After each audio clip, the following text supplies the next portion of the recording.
Hello again from Metro Manila, the Philippines, Southeastern Asia. On October the 3rd, 1990, so almost exactly 30 years ago, two European countries reunited.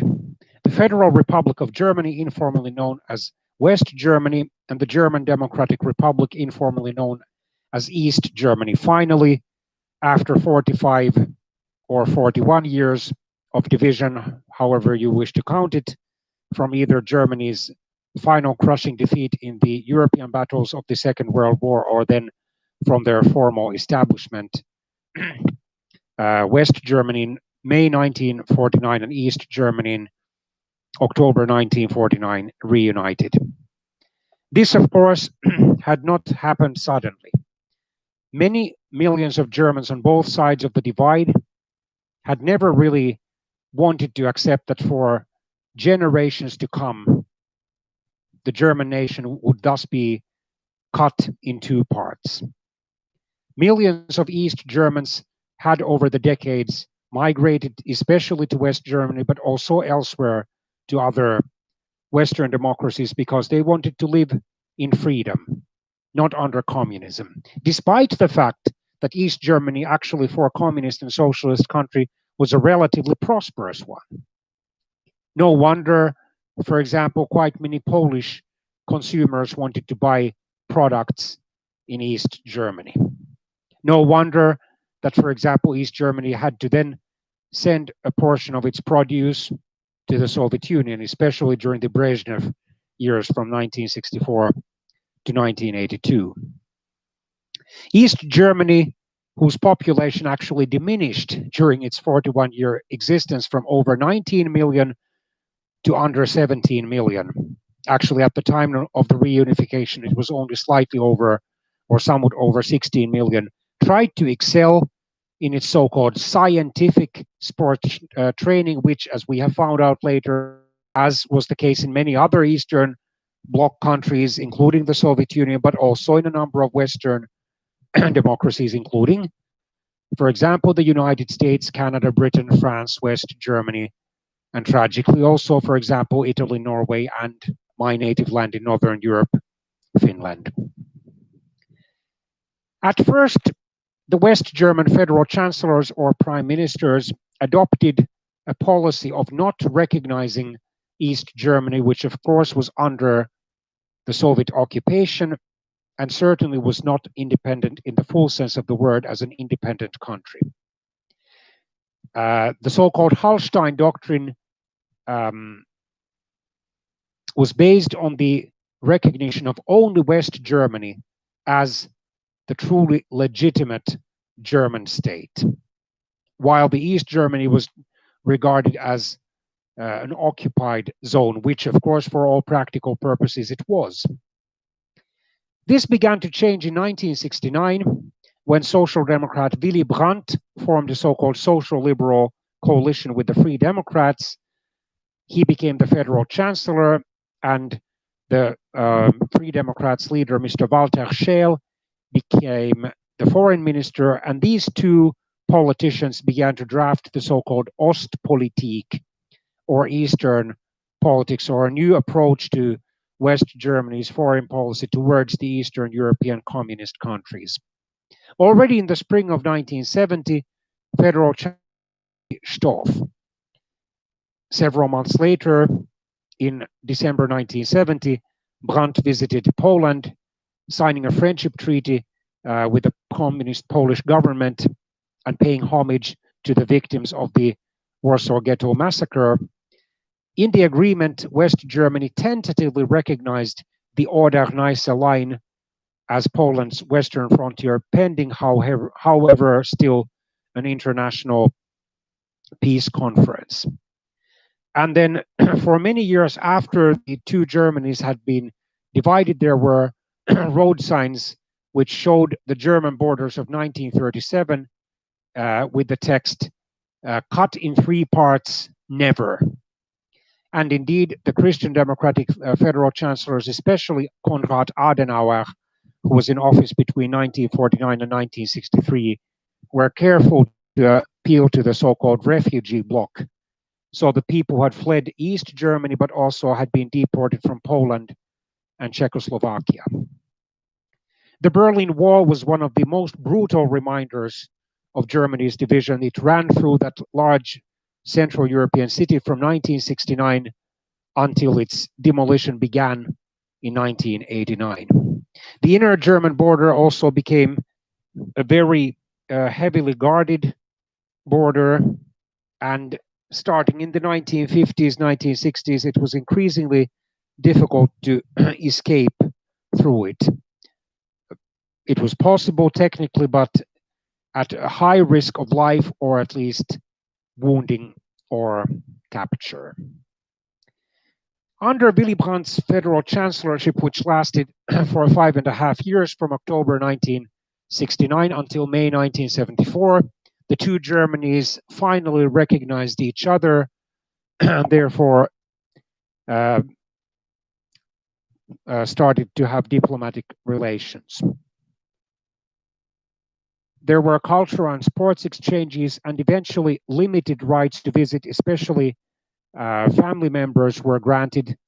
However, the visas could still be refused by the East German border authorities, even without an explanation. Even visiting West Berlin required a visa, let alone then visiting the main regions of West Germany, because of course the communist East German government was afraid of many of those visitors deciding to defect and stay in West Germany. Some were actually deported, including the protest singer Mr. Wolf Biermann, known for openly criticizing in his songs the communist regime, and the East German rock star Nina Hagen in the 1980s.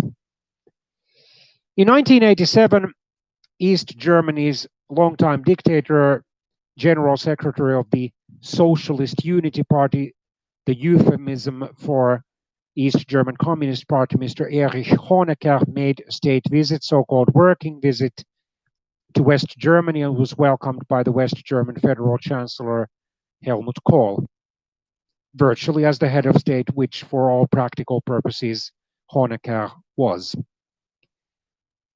However, East Germany's national anthem was not played. Actually, ironically, the East German national anthem, Auferstanden aus Ruinen, risen from the ruins, referring to the wartime devastation of Germany, included a reference to the United Germany.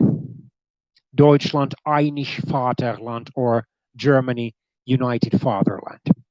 However, since about 1970, the anthem was no longer sung on official occasions, but rather played. Then eventually, after Mikhail Gorbachev became the last Soviet dictator and general secretary of the Soviet Communist Party in 1985, and began gradually to relax the brutal iron hold of communism and socialism on his own country and, of course, on the Eastern Bloc countries, the East German opposition began gradually to get encouraged, and by 1989, they started to demonstrate for regime change and indeed for reunification. The events quickly proceeded. In the summer of 1989, thousands of East Germans were able to escape via Czechoslovakia to West Germany.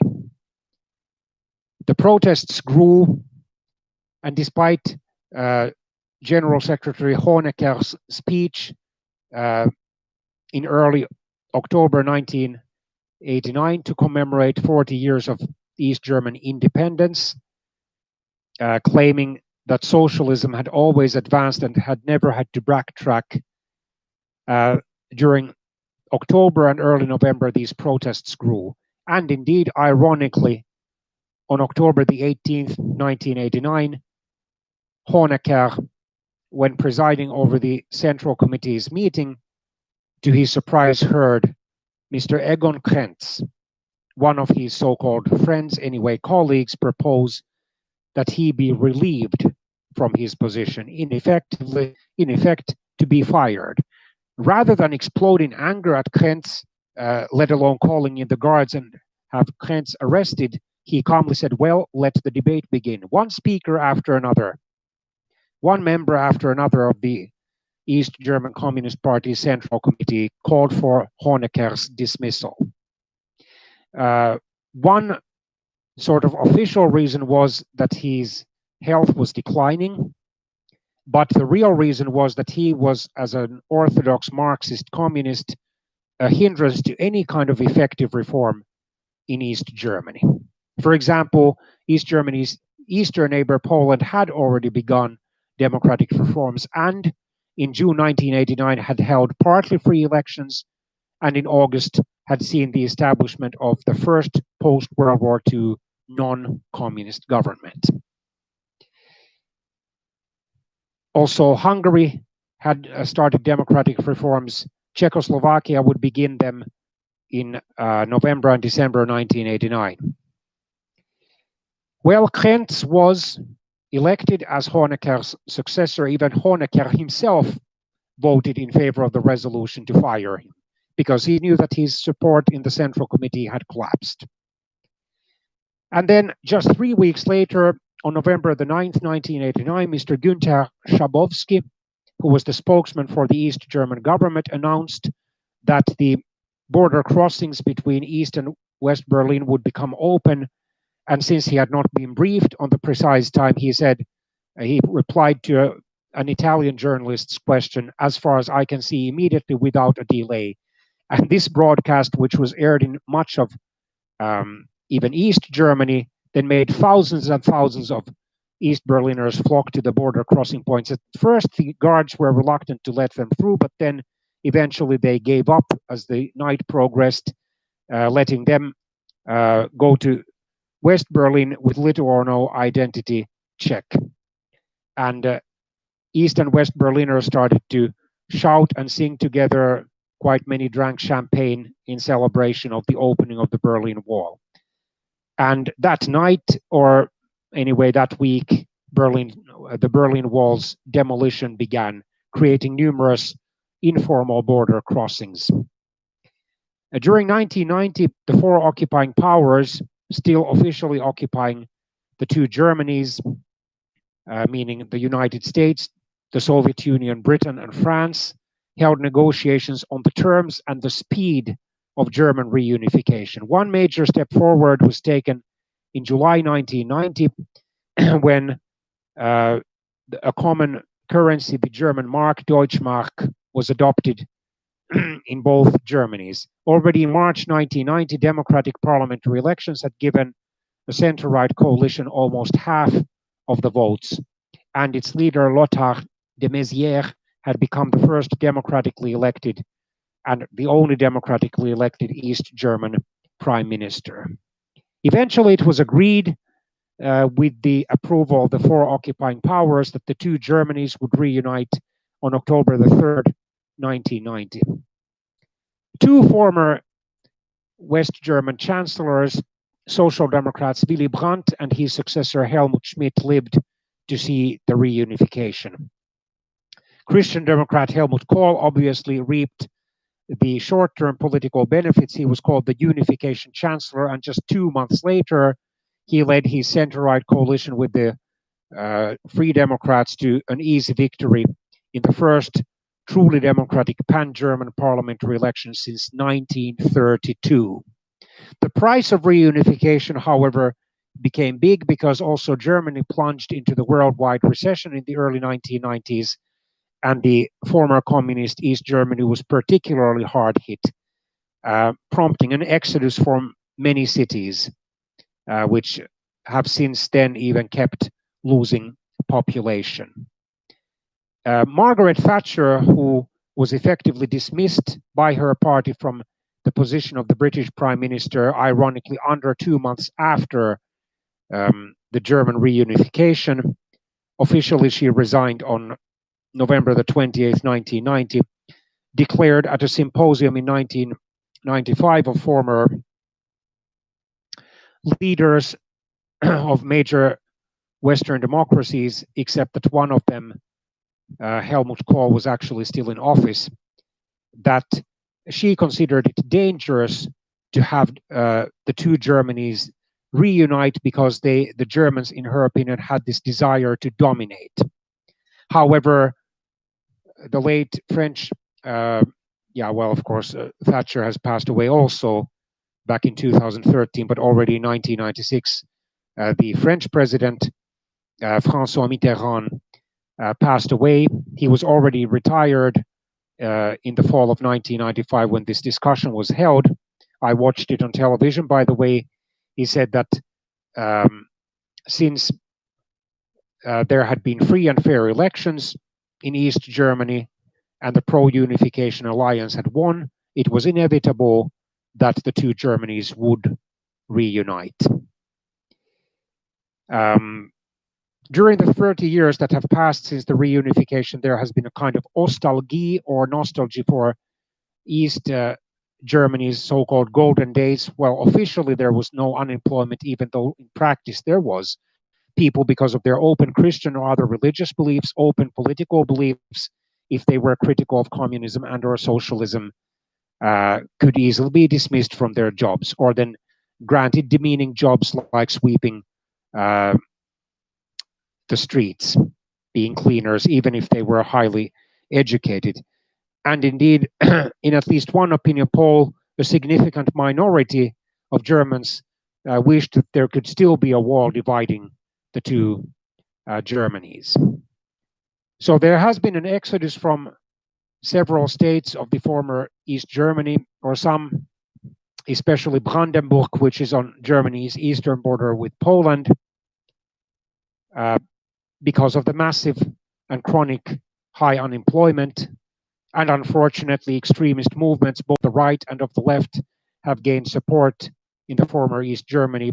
But at least for the time being, the two Germanys seem to be firmly united, much more firmly than the two Yemens, North Yemen and South Yemen, which incidentally were also reunited in 1990. And Germany still has one of Europe's strongest economies. And despite the pandemic, despite the recession caused partly by it, despite the controversies over asylum seekers, multiculturalism, and so forth, the ruling Christian Democrats are still by far the most popular party in Germany, and the outgoing federal chancellor Angela Merkel has managed to hold on to office already for nearly 15 years, since November 2005.